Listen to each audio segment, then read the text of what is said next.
Isang actress dito sa Japan ang nagsuot ng uniforme ng pulis.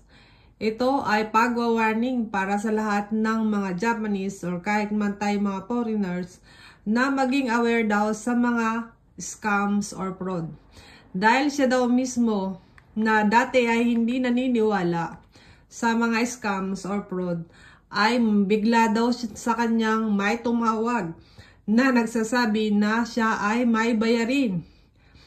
At siya daw ay natakot. Bakit siya ay may bayarin? Nang ma-realize daw niya wala naman siyang mga pagkakautang at bakit siya sinisingil.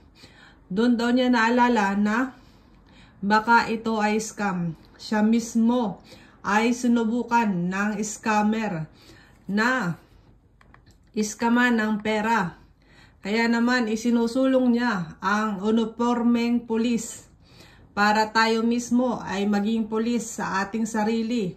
Dahil nga raw ngayon ay napakaraming scams or fraud.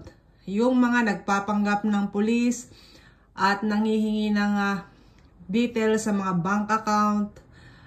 Marami, iba't ibang uri ng scams. Minsan tatawagan ka, may babayaran ka.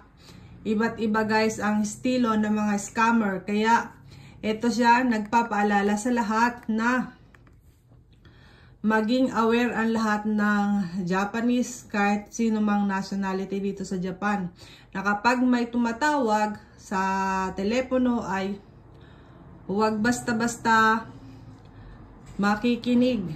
Kung ikaw ay katulad na lang niya, nasubukan siya, sinabi sa kanya na meron siyang pagkakautang pero wala naman siyang utang. Doon lang niya na-realize, ay wala akong utang. Bakit ako magbabayad? Ayan. So kung siya ay nadala kaagad yung kanyang, kumbaga, nadala agad siya sa sinabi ng caller sa kanya, maaaring magbayad nga siya, no, na wala naman siyang utang. So para siyang hini-hypnotize na mga tumatawag sa kanya. Isa siyang actress, siya si Kiko Kaware. Siya ay sikat din namang actress dito sa Japan. At yan nga ang kanyang campaign. Ang maging aware tayo sa lahat ng mga scammers or fraud dito sa Japan. Dapat daw mahuli na ang mga gumagawa nito dito sa Japan. At tayo mismo sa sarili natin, dapat tayong maging polis palagi. Good news dahil ginagawa naman ng mga pulis ng Japan ang kanilang makakaya para hanapin ang mga scammer.